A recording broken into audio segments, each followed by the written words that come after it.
Part 1. He used to bully me, laugh at me in the hallways, push my books out of my hands, whisper things behind my back.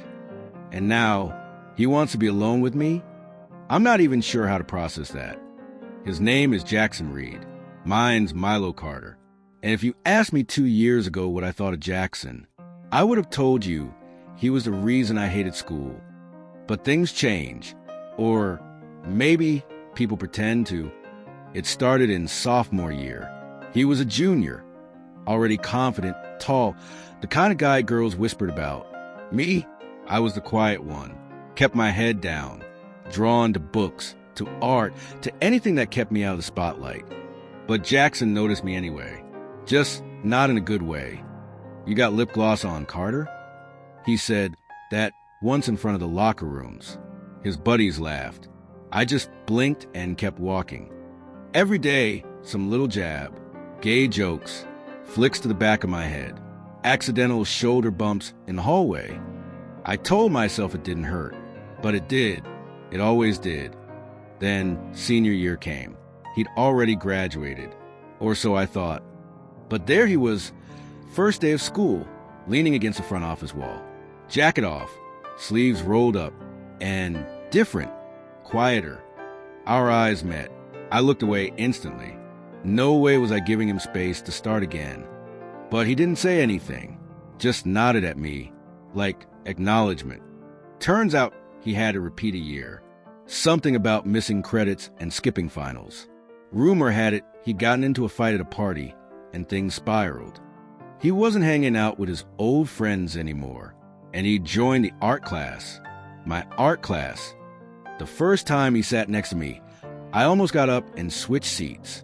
But he didn't say anything, didn't joke, didn't even look at me, just started sketching. Until he did.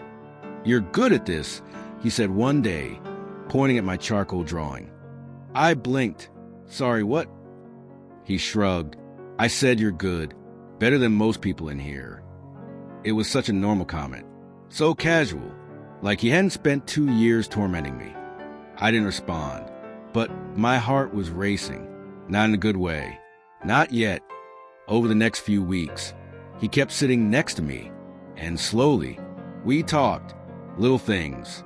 Sketch techniques. Favorite painters. Then one afternoon, out of nowhere, he asked, "Did I used to mess with you a lot?" I looked up from my sketchbook. "Is that a serious question?" He nodded, but he wasn't smirking. He looked ashamed. "Yeah," I said. "You did." "I was a dick," he muttered. No apology, just that. But somehow it felt realer than any sorry could have. Then came the moment I didn't expect.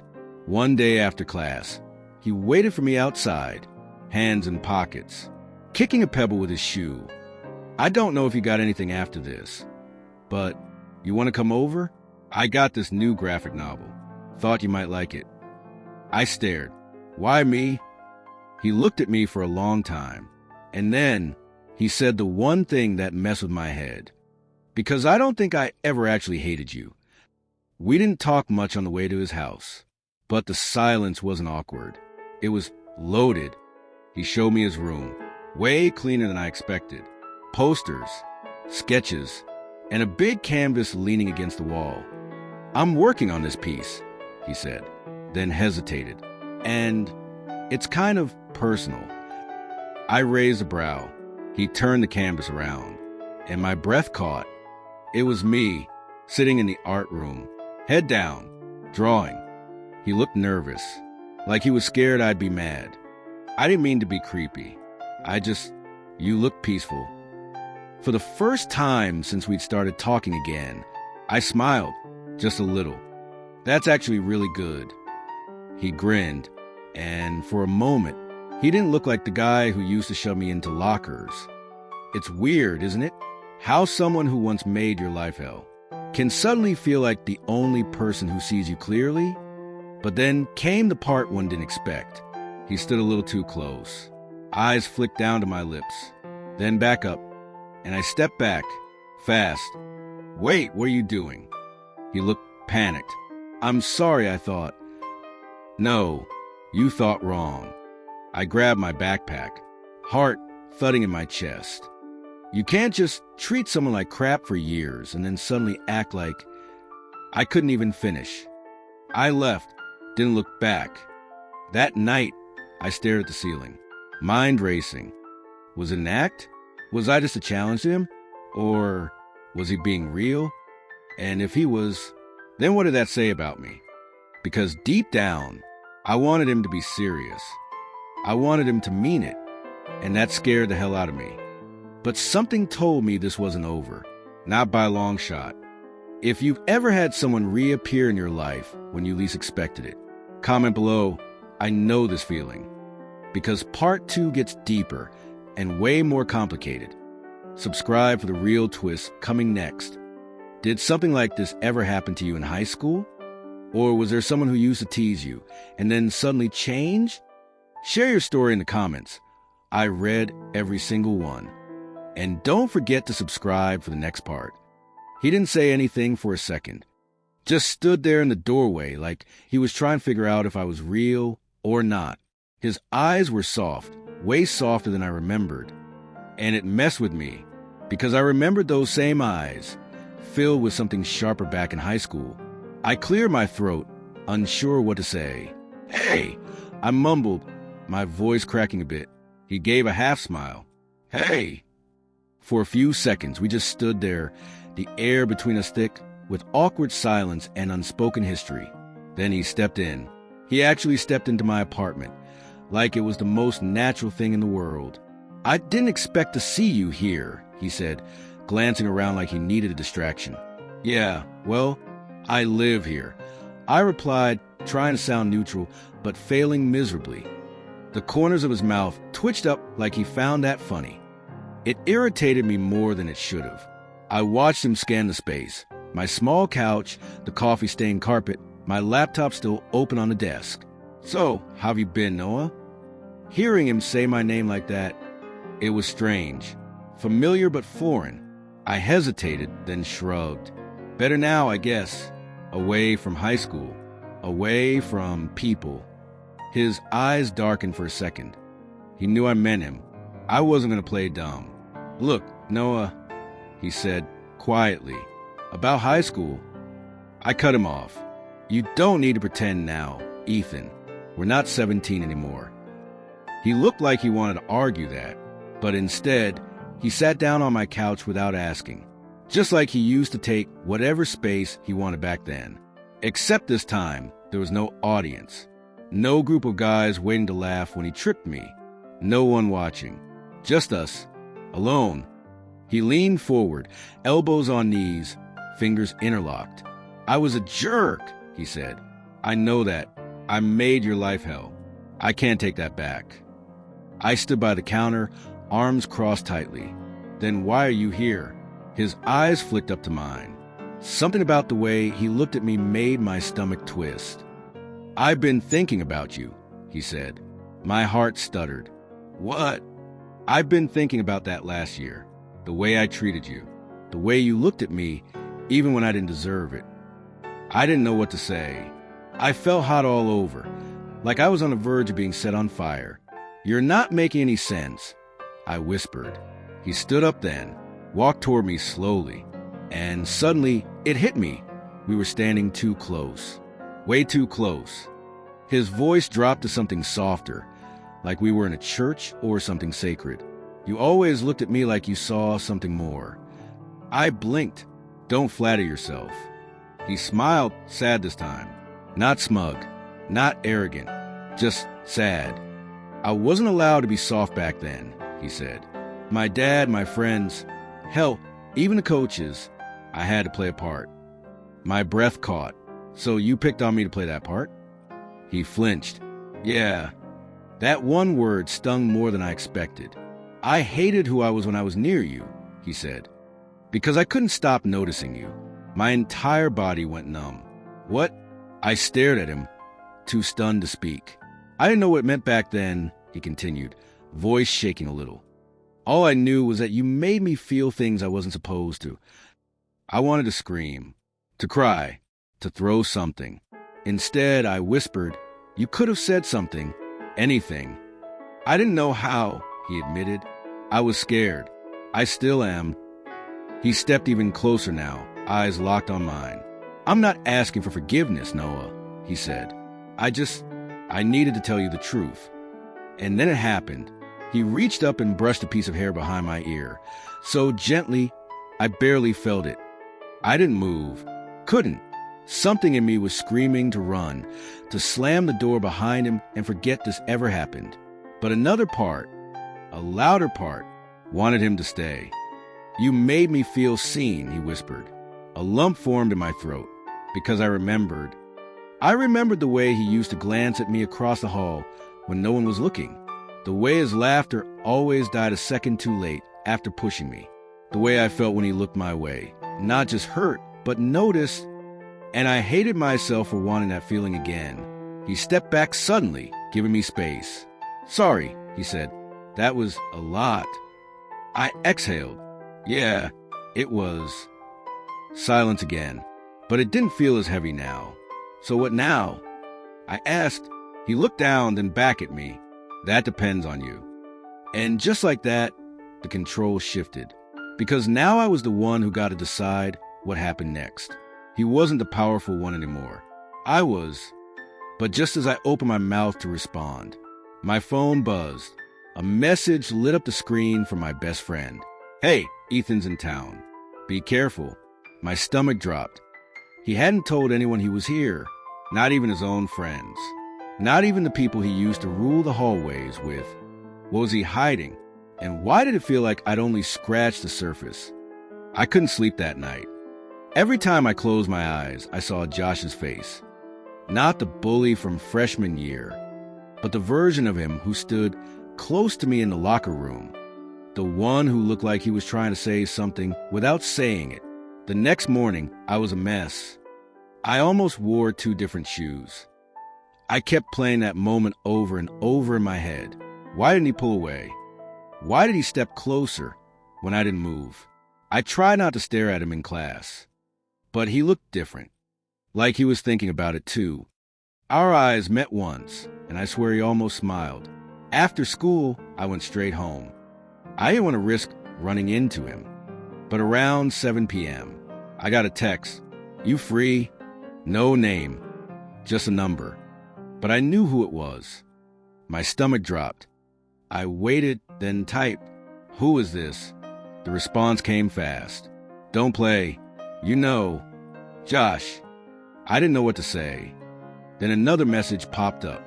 Can we talk? Just us. No weirdness. Just us? My heart was thudding. I shouldn't have said yes. But I did. We met near the old football field bleachers. It was dark, empty. He was already there, hoodie on, hands stuffed in his pockets. Hey, he said. His voice was softer than I remembered. Less bark, more whisper. Hey, I answered. A beat passed. He shifted uncomfortably. Then, suddenly, he blurted out, I wasn't trying to mess with you in the locker room. I stared at him. What were you trying to do then? He looked away. I don't know. Yes, you do, I thought. But I stayed quiet. He sat on the lowest bleacher step. I used to give you hell, I know, he said, eyes fixed on the grass. I was messed up. Still am, I think. I wanted to ask why now. Why me? But instead, I sat beside him. You're not who you were freshman year. I said. Josh let out a breath. Sometimes I don't even know who I am anymore. The silence between us was heavy, but not uncomfortable. Then he said something I didn't expect. I think about you, more than I should. My chest tightened. I'm not asking anything from you, he added quickly. I needed to say it. I don't know why. I turned toward him. His face was red, even in the dark. I think about you too, I admitted. He blinked. You do? Yeah, I whispered. Ever since the locker room. We both sat there, breathing quietly, unsure what to do with this invisible thing between us. Josh leaned in slightly. Do you think we could hang out sometime? Like, not just at school. My heart was racing. Yeah, I think I'd like that. He nodded slowly. A smile crept onto his face, genuine, nervous, but real. That was the moment I realized this wasn't a joke. He wasn't messing with me. Whatever this was, it was real. And maybe it was just beginning. Part 2. He didn't say anything for a few seconds. Just stared at me like he was searching for something. Maybe regret. Maybe answers.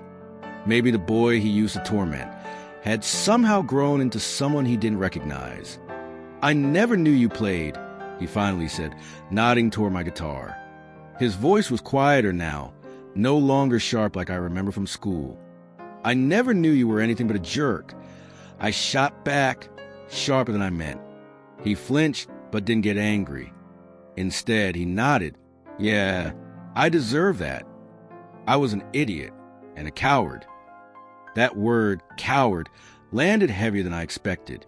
He took a step into the room, and suddenly it felt too small, like his presence filled up all the air I had left. My heart pounded as he stood just a few feet away. But he wasn't intimidating anymore. He was different. "You hated me," I said quietly. "No," he replied just as soft. "I hated myself, and I took it out on you." That made me look up. He was leaning on the doorframe now, arms crossed, head tilted slightly like he was trying to figure me out. I hated how much I wanted him to. "You think you can just walk back into my life after what you did?" I wasn't yelling. I wasn't crying. I just needed him to know it wasn't okay. "You broke things in me I'm still trying to fix." He looked like that hurt. Good. It should hurt. But then he said something I wasn't ready for. I know I did. That's why I came back. "To fix it?" I asked bitterly. "No. To tell you I never forgot. And to ask if I could try to be someone better." Something in me cracked. I turned away, grabbing my water bottle just to do something with my hands.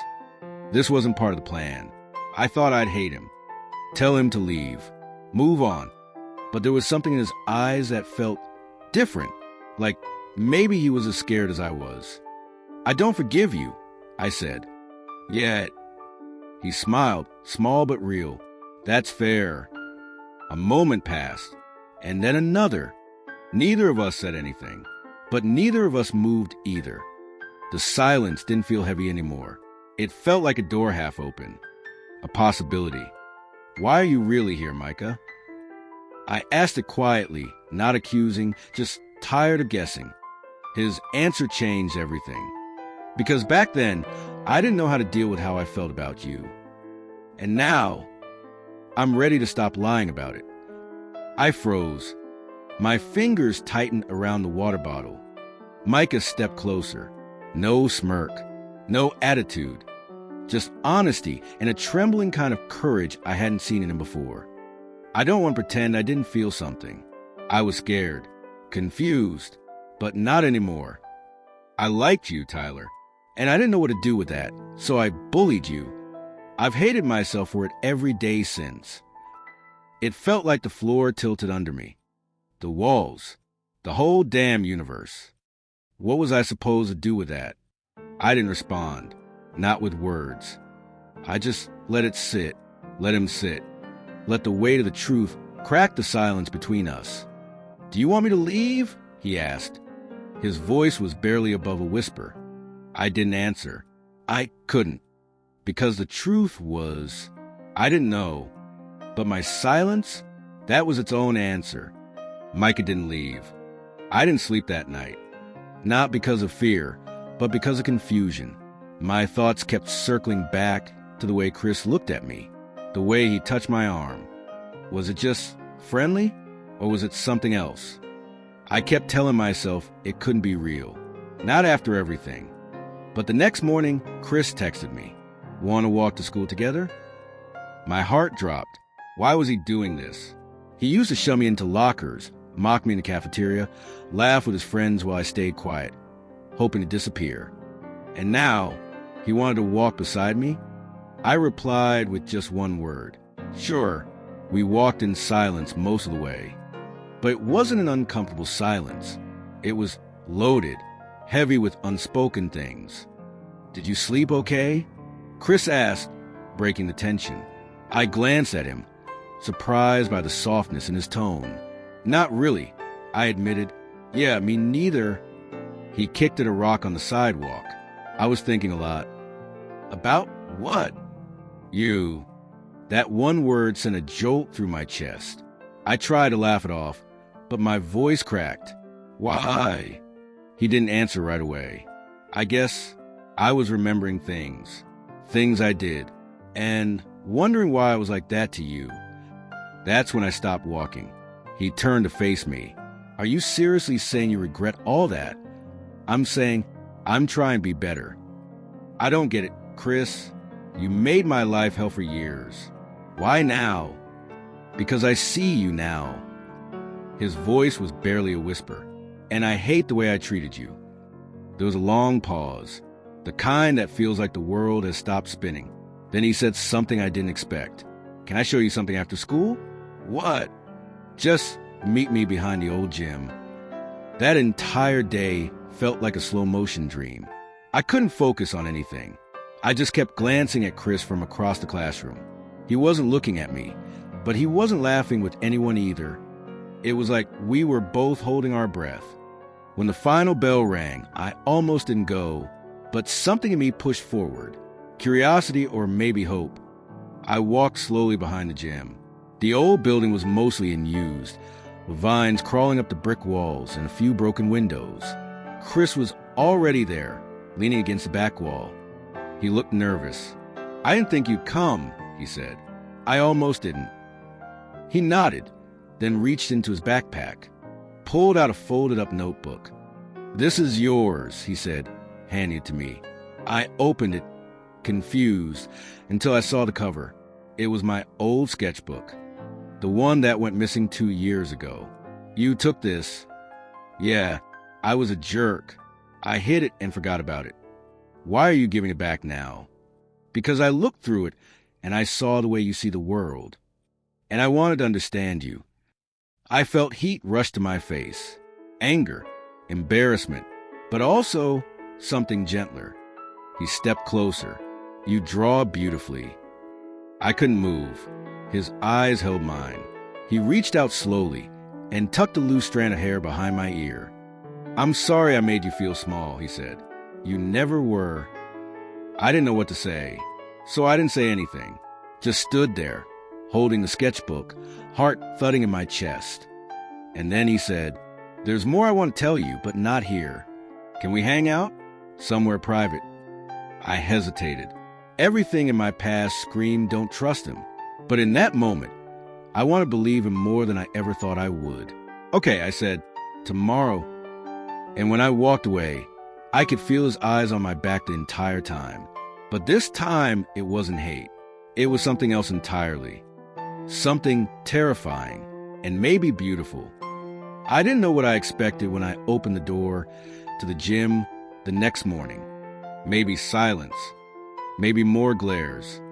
But not this. Chris was already there, alone, sitting on the edge of the mat, head down, messing with the laces of his sneakers. No smirks, no smugness, just quiet. He looked up as I walked in, and for a second, he actually looked nervous. Hey, he said. His voice didn't carry that usual arrogance. It was soft, like he wasn't sure I'd answer. Hey, I replied wearily. I set my bag down and started stretching, keeping distance between us. He stayed seated, watching me. The silence thickened. Then, look, about the other day, he started. I didn't stop moving. Didn't make it easier for him. I shouldn't have said those things. I messed up. I get it if you hate me. I exhaled through my nose. Was he seriously doing this now? After everything? I don't hate you, I said, but I don't trust you either. That landed. He nodded slowly, chewing the inside of his cheek. He got up and walked over, carefully, like I might bolt. I want to fix that, he said. I looked at him. For the first time, really looked. His guard was gone, and something else was there. Guilt, and maybe hope. You can't just erase what you did. I told him. I know, he said immediately, but I'm trying. Okay? I'm not asking you to forgive me right now. Just Let me show you who I really am. I didn't reply, because how could I? I wasn't even sure what I wanted anymore. But something in his tone, something in his eyes, it made me want to stay. We trained side by side in silence. For once, there was no mockery, just the sound of sneakers on the mat and shallow breaths. And at the end, as I packed up, he stood near the door, holding it open, not blocking my way, not watching me like prey, just waiting. See you tomorrow? He asked. Soft, careful. I paused, met his eyes. Yeah, I said, and walked out. My heart thudded loud in my chest. Why did that small moment feel bigger than it should?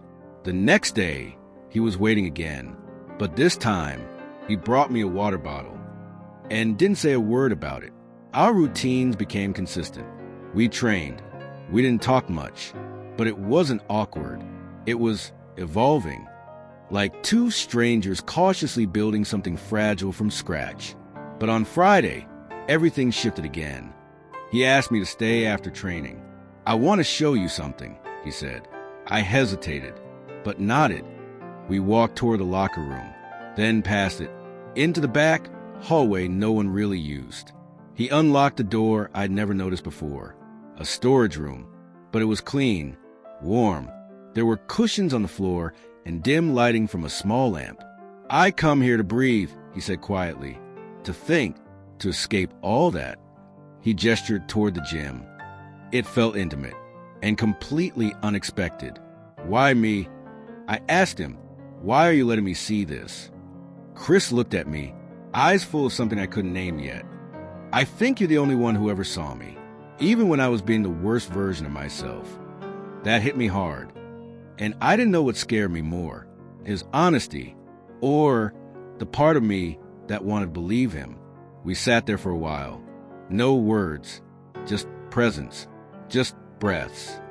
And when our shoulders brushed, neither of us moved away. Was I falling for the guy who used to make my life miserable? Or was I finally seeing who he always was underneath the noise? Part 3. I woke up earlier than usual. The sun hadn't even risen yet, but I couldn't sleep anymore. Last night had changed something in me. I rolled over in bed and stared at the ceiling. I couldn't stop thinking about Noah, his words, his eyes, the way he touched my shoulder before walking away. It was like he wasn't the same person who used to corner me in hallways and laugh at me in front of everyone. There was softness now, and it scared the hell out of me. I grabbed my phone and saw a notification. One new message from Noah. Meet me at the trail behind the gym, 6:30. My heart punched my ribs. Was I dreaming? Why would he want to meet there? Was this a trap? Or was he serious? I almost didn't go, but something stronger than fear pulled me out of bed. Curiosity, maybe even hope. The sky was still dusky blue when I reached the trail. Trees cast long shadows across the gravel path. I kept walking, half expecting him to jump out and shout something cruel. But there he was, leaning against a tree, hands in his jacket pockets. He turned when he saw me, and for the first time, he smiled. Not a smirk, not a sarcastic grin, just a soft, hesitant smile. Hey, he said, his voice barely above a whisper. Hi, I replied, my throat dry. Noah looked down at his shoes, then back up at me. There was something vulnerable in his face, something real. I used to be such an asshole to you, he said, eyes not leaving mine. Yeah, I said, swallowing hard. You were. He let out a breath, nodded. I don't expect you to forgive me, he said, but I need you to know I was messed up back then.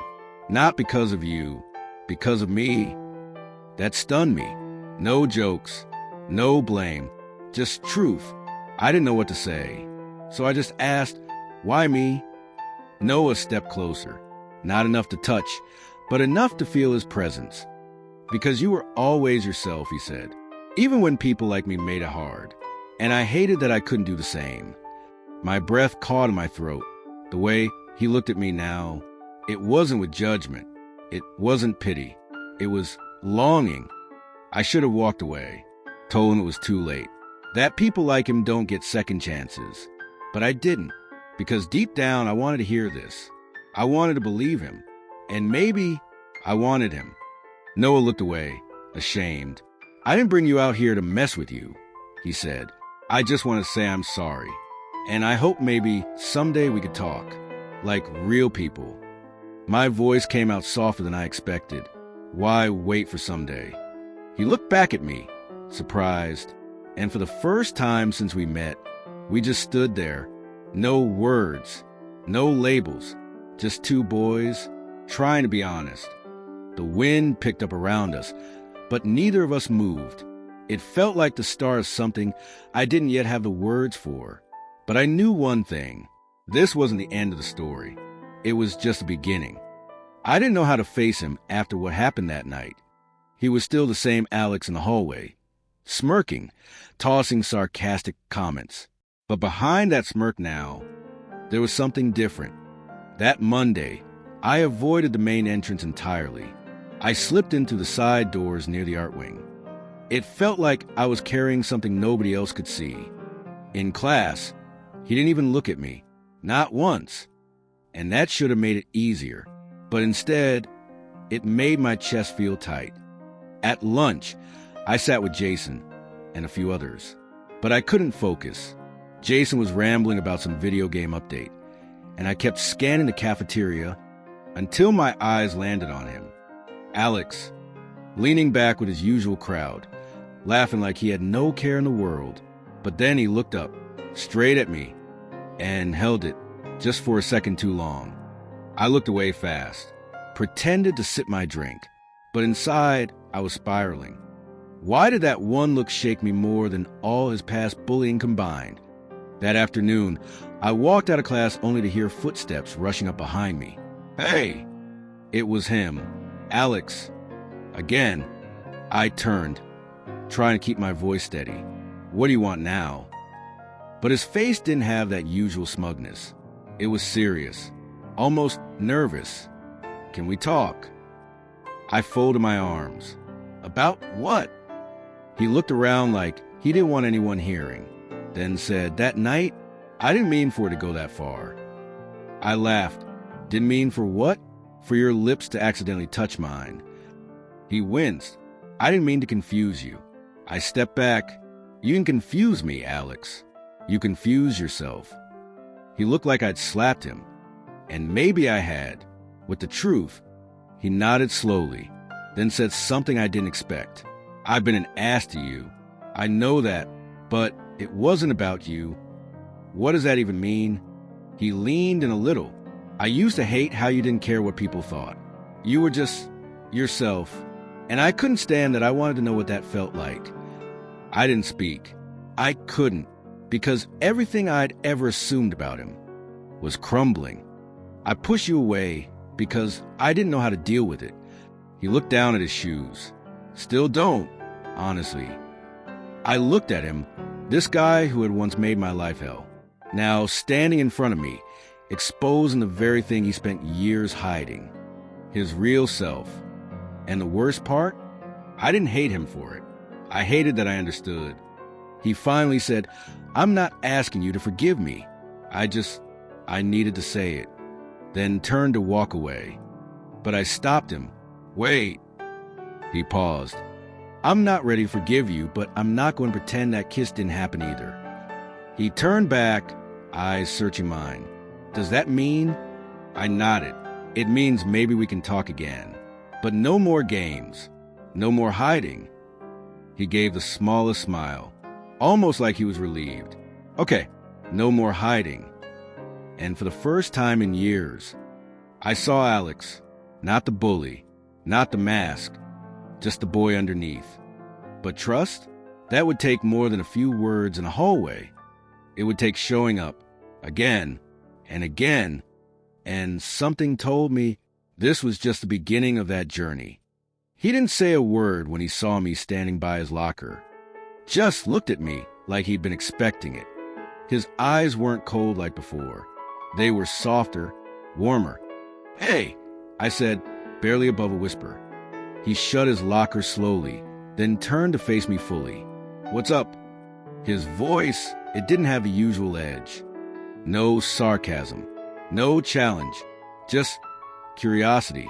"I need to talk," I said, somewhere quiet. He glanced down the hallway, then nodded once. Library, back corner. I followed him. The walk was silent, not awkward, just thick with things unsaid. My heart was thudding in my chest like I was walking into a confession booth. We reached the far back corner of the library, behind the tall nonfiction shelves. No one ever came here during lunch. He sat down on the bench by the window. Sunlight poured through the glass, lighting up dust motes between us. I stayed standing. "I don't get you," I said. He blinked. "What do you mean? You used to humiliate me, trip me, mock me in front of everyone." I swallowed hard. "And now you're nice?" He leaned back against the window, arms folded. "I was an idiot," he said quietly. I didn't know how else to deal. Deal with what? I asked. He didn't answer right away, just looked at the floor. "I didn't hate you," he finally said. "I just hated that I noticed you." I felt my breath catch. "You noticed me?" He nodded, way more than I should have. He finally looked at me, really looked. There was fear in his eyes, but also honesty. I didn't know what I was feeling, so I covered it with cruelty. That's messed up, I know, but I wasn't ready. I sat down across from him, pulse racing. This wasn't just an apology. It was something else, something bigger. "Why now?" I asked. "Why are you telling me all this?" He rubbed the back of his neck. "Because I can't stop thinking about you, and not just in the hallways.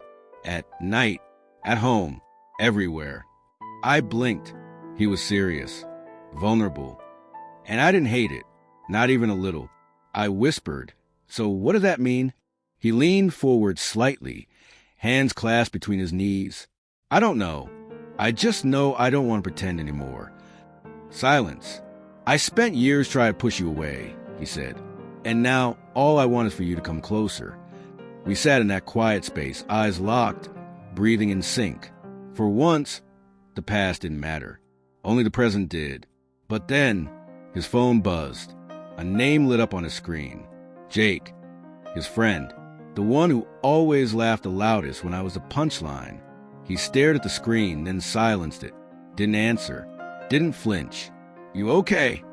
I asked. He looked at me with something fierce in his expression. "Not really," he said. "But this feels more real than anything."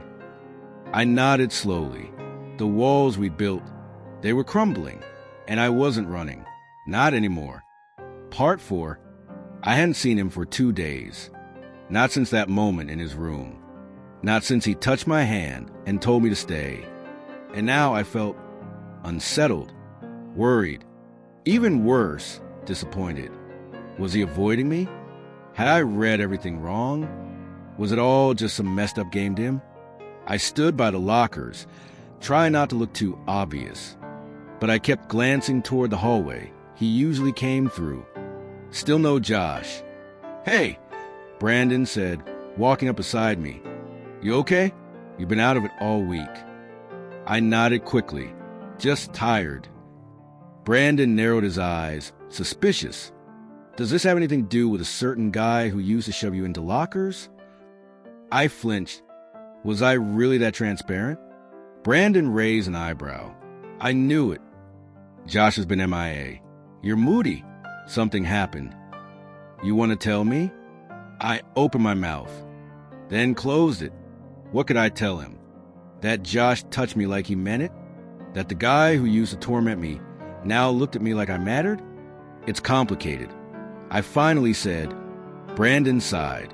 "It always is." That night, I got the message. A simple, "Come to the park." Midnight. My heart thudded. I didn't respond. I just went. The air was cold, and I could see my breath fog in front of me as I walked. The park was empty, except for him, sitting on the swings. He looked up when I approached, his face unreadable. "Hey," he said. Just that one word. I sat on the swing next to him. Silence stretched between us like string. Tense. Thin. Ready to snap. Finally, he spoke. I didn't mean to disappear. I just needed to think. About? He didn't look at me. Everything. You. Me. What I did to you back then. What I'm doing now. I swallowed hard. Josh, what is this? Whatever's happening between us. Does it even mean anything to you? He turned to face me. His eyes weren't hard this time. They were soft. Open. Vulnerable. I think about you all the time, he said quietly. I hate what I did before. I hate that I used to be that guy. But with you, it's like I get to start over. He stood, stepped in front of me, bent slightly, hands in his pockets like he was scared. I don't know how to do this, he admitted, but I want to try. My chest felt like it was going to explode. Try what? I asked, barely above a whisper. He reached down, gently took my hand. This, he said, us. The park faded. The cold disappeared. All I felt was his hand in mine. And for the first time since everything began, I believed him. I woke up to silence. No knocks on the door. No text from Caleb. Just emptiness. It had been 4 days since that night in the hallway. 4 days since he held me. 4 days since I let myself believe maybe we could finally be something real. But he vanished again, like he always did. I dragged myself to school, headphones in, hoodie up. I didn't want to see anyone, especially not him. But there he was, at his locker, looking exhausted, hair uncombed, like sleep hadn't been his friend either. He glanced up. Our eyes met. I quickly turned away. Hey, I heard behind me. I kept walking, faster. Micah, wait. I stopped only because his voice cracked when he said my name. What? He stepped in front of me, breathing hard, like he'd run after me. I messed up, he said quietly. You think. I shot back, my chest tight. You disappear, then show up like nothing happened. He looked like he wanted to cry, or punch a wall. I didn't know what to do, he said. My dad, he saw the bruise. Asked questions, got in my head. I frowned. What does that have to do with? He threatened to send me to military school if I kept acting soft. Caleb's jaw clenched. He said I'd turn into one of those boys. I blinked. Oh, Micah, I wanted a text, call, anything. His voice cracked again, but I couldn't risk it, not while he was watching me. And now, Caleb stepped closer. I don't care anymore. I don't care if he sends me away. I don't care what the team says. I don't care what anyone thinks. His voice dropped to a whisper. I care about you. My chest ached so bad I couldn't breathe, not from pain this time, from the truth of those words. He reached for my hand, and for the first time, I didn't flinch. After all the crap you put me through, I whispered, I should hate you. But I don't. He smiled, the smallest, saddest smile I'd ever seen. Good, because I've hated myself enough for both of us. We stood there for a second. Two boys who used to be enemies. One broken promise after another. Years of pain between us. But somehow, still here. That afternoon, we skipped the last class and walked down to the empty field behind school, where it all started, where he first pushed me, where I first cried alone. This time, we sat in the grass, side by side, in silence. Then he said it. I used to bully you, because I didn't know how else to be near you. Tears welled in my eyes, not because of what he said, but because I believe him. And deep down, part of me always had. Micah, he said softly. Yeah. Can I kiss you? I didn't answer. I leaned in. His lips met mine. Not forceful, not rushed, just honest. It felt like closing a door on every hallway whisper, every bruise, every slur, and opening a window to something terrifyingly new. When we pulled back, he laughed through tears. I can't believe I get to be here with you. Me either, I whispered. We stayed until sunset, just talking about stupid memories, about the future, about nothing at all. And for the first time since we were kids, I wasn't afraid of Caleb, because he wasn't hiding anymore. And neither was I. I wasn't sure what hurt more, the fact that he kissed me back, or the fact that he stopped. He pulled away, quickly, like he just realized something terrible. "Nick," he whispered, eyes wide, breath shaky, hands still resting on my shoulders. I didn't say a word. I couldn't. My heart was hammering too loud in my chest to let words come out. I shouldn't have done that," he said, stepping back. I nodded, even though that wasn't what I felt, even though I wanted to pull him in again and erase every inch of doubt on his face. He rubbed his forehead. "I don't know what's wrong with me." He laughed nervously, avoiding my gaze. "I'm just messed up, man." "No," I said quietly. "You're not messed up, Josh." He finally looked at me, like really looked, eyes searching, like he needed me to say something more, something that would fix the chaos swirling inside him. But I didn't know what to say, because I didn't even know what this was. Was this just guilt, confusion, some twisted apology for the years of bullying? Or had that kiss meant something? "I need time," he said suddenly. I need to think." I nodded again, even though I hated the sound of that. He walked out of the room, and for the first time in a long time, it felt like he was the one running away. The days that followed were strange, quiet, heavy. Josh avoided me, or maybe I avoided him. I couldn't tell anymore. At school, he kept to himself. No jokes, no teasing, no random texts. It was like the kiss erased everything that had built between us. Then, one afternoon after gym, he approached me. He looked nervous, like he had something big to say. "Can we talk?" His voice was lower than usual, softer. "Sure," I said, trying to stay calm, even though my palms were sweating. We sat under the bleachers, the same place we used to hide during games, back when we pretended we hated each other. He looked at me for a long time, then took a deep breath. "I don't think I'm straight." I blinked. "I mean, maybe I'm bi, or I don't know," he said, "but that kiss." He shook his head. I haven't been able to stop thinking about it. I swallowed hard. This was the first time he'd said anything honest about what happened. "Josh, I didn't mean to confuse you," I said carefully. I wasn't trying to push anything. "I know," he said quickly. "I kissed you too, and I meant it." Silence. His next words came out in a whisper. "I think I like you, Nick." My heart froze. This was not the same guy who used to shove me into lockers. This was someone vulnerable, someone real. "I like you too," I said, almost scared to let it out. He smiled, just a little. And for the first time in years, it felt like we weren't enemies anymore.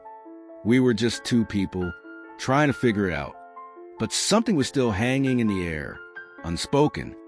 Something he was holding back. He stood up suddenly. "I'll see you tomorrow?" "Yeah," I said, even though I wasn't sure what tomorrow would bring. That night, I got a text from him. "Josh, there's something I didn't tell you." "Me, what is it?" No reply, for hours. Then finally, "Josh, I think someone knows. About us." Part 5. I didn't sleep that night. I kept hearing Mason's voice over and over in my head. "I never wanted to hurt you." It haunted me, because for the first time since high school, I actually believed him. The next morning, I walked into the kitchen and found him sitting at the counter. He didn't look up, just sipped from his coffee like everything was normal. But nothing was. "Did you mean what you said last night?" I asked quietly. Mason finally turned to me, eyes tired. "Yes." "All of it?" I nodded, stepping closer. "But what do you want now, Mason?" He paused for a long moment, then said the one thing I least expected, to earn a second chance. I couldn't hold back the scoff. You bullied me for years. You kissed me one night, then disappeared. You ignored me after that kiss like it never happened. And now you want what? A do-over. He stood, walking toward me. I want to try with you, the right way this time. I searched his face for any sign of sarcasm, but it wasn't there. Only guilt and longing. You don't get to just erase the past, Mason, I said. But maybe you can make up for it. We didn't speak after that. But later that night, when we sat side by side watching a movie, our arms accidentally touched. Neither of us pulled away. And for once, the silence between us didn't hurt. It healed. The next few days felt surreal. Mason started helping around the apartment more. He made breakfast one morning. He picked up dinner the next. He laughed with me again, softly, genuinely, but the tension remained. Not the hostile kind, the magnetic kind. Like we were dancing around something bigger. Something neither of us dared to name. Then came Thursday night. It was raining hard outside. I stood on the balcony, letting the cool mist hit my skin. Mason walked out behind me, hoodie pulled up, hands in his pockets. You still love the rain, huh? I smiled, remembering how he used to tease me for it. I always did, I said. It's the only time everything else feels quiet. Mason nodded slowly. Then, can I ask you something? Yeah. Why did you kiss me back that night? I froze. That question hung in the air like fog. I turned to him. Because I always wanted you to. Mason's breath caught. And then he stepped closer. His hand brushed against mine. Gently, tentatively. This time, I didn't hesitate. Our fingers intertwined. It wasn't a grand gesture. It was simple, but it meant everything. And just like that, the boy who once tormented me in school was now holding my hand in the dark, like I was the only thing keeping him grounded. But love built on broken things as cracks. And something inside me whispered, this peace might not last. I walked in, and the silence was deafening. Mason sat on the edge of his bed, staring blankly at the wall like he was trying to disappear into it. I hadn't seen him like this, not even close. I closed the door behind me, not sure if he even heard it. Hey! No response. I sat next to him, not touching him, not pushing, just being there. He finally blinked and muttered, "She told my dad." My stomach dropped. Who? Emily. She told him everything. That I was with you. I froze. She what? He nodded slowly. She said she had to, that it was the only way to help me. I clenched my fists, trying not to scream. And what did your dad say? He said I disgust him. The words shattered something in me. Mason looked broken, smaller than I had ever seen him. I reached for his hand slowly, giving him space to pull away. He didn't. His fingers curled around mine like he was holding on to the only real thing left. I don't know what to do, he whispered. I can't go back there. I moved closer, gently resting my head against his shoulder. Then don't. He looked at me, eyes glassy. Where would I go? I didn't hesitate. My place, you can stay with me as long as you want. I don't care what anyone says. He swallowed hard. You do that? Of course. I should have said it earlier. You're not alone in this, Mason. His voice cracked. I thought I ruined everything. I looked up at him. You didn't ruin anything. You're surviving. And that takes more strength than most people realize. He finally smiled. Just a flicker. But it was real. That night, I helped him pack what little he had. No goodbyes to his dad. Just silence and the slamming of a car door. Back at my place, he sat on the couch like he didn't know how to be. I made us tea. When I handed him the mug, our fingers touched. We both paused. It wasn't the first time, but it felt like it, like something had shifted. He looked at me, really looked, and whispered, "Why are you still here?" I took a breath. Because I care about you. Way more than I probably should. His face softened, his voice barely audible. Say it again. I leaned closer. I care about you. He let the words settle over him like a warm blanket. Then, slowly, he leaned forward and kissed me, not in a rushed, desperate way, but soft, like a question. I answered it with everything I had. That kiss didn't solve everything. It didn't erase the pain or the rejection, but it was a start, a real one. And for the first time since all this began, I believe we might actually have a chance. I stood in the park where it all started. Just me, the trees, the fading golden light, and him, walking toward me like this was the end of a movie we didn't know we were part of. Dylan, the boy who once shoved me into lockers, who made me eat alone, who said things that made my chest tighten for years. And now, he was looking at me like I was the only person in the world. I didn't know what to expect. I didn't know if this was a goodbye, or something else entirely. I never got to say it properly, he said. His voice didn't tremble, but his hands did. I hurt you. I was scared. I acted like a coward. You don't owe me anything, I said, my voice low. But why now? He looked at the bench behind us, sat down slowly, like he was carrying years of regret on his shoulders. Because I don't want to keep hiding, he whispered. Not from you, not from myself. There it was, the truth that had been pushing its way out of him all these years. I sat beside him, not close, not far, just there. I'm not asking for a second chance, he said.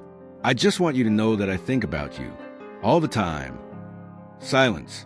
The wind rustled the trees.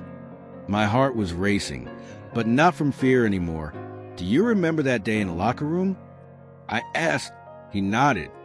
I thought you were going to punch me. I said. I almost kissed you, he confessed. The world stopped. I turned my head toward him. He was already looking at me. Eyes soft, walls down. Why didn't you? I was afraid of what it meant. And now, I'm still afraid, he admitted, but not of you, of losing whatever this could be. I felt something in my chest collapse and rebuild all at once. You hurt me, Dylan, I said quietly, more than anyone ever has. I know, but part of me still hopes you'll try again. This time, for real. We didn't kiss right then. We didn't have to. But we held hands on that bench, under the sky that watched everything. And for the first time in forever, I wasn't alone anymore. Thank you for listening to this emotional journey. If this story touched your heart, share it with someone who needs it. Would you forgive someone who once made your life a living hell? If they showed they truly changed, let me know in the comments below.